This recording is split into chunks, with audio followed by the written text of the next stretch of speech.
In this video, I'll be showing you how to factory reset your Samsung S23 Ultra phone. All you want to go ahead and do is swipe down on the top right of your screen. It's going to bring up your control panel. Then just go to the top right where it has your settings wheel. Now, this is going to bring you up to your settings where you're going to see a lot of different options.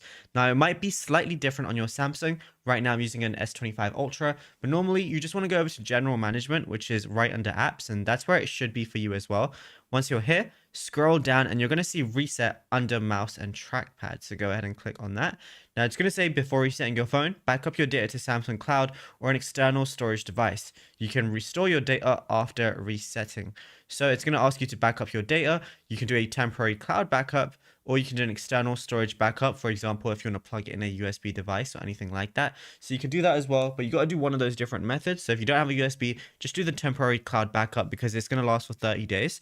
And then after that, it's going to allow you to reset your settings, mobile network settings, Wi-Fi and Bluetooth, accessibility, or right at the bottom, you're going to see factory data reset. But like I said, you have to do a backup before you go ahead and do that.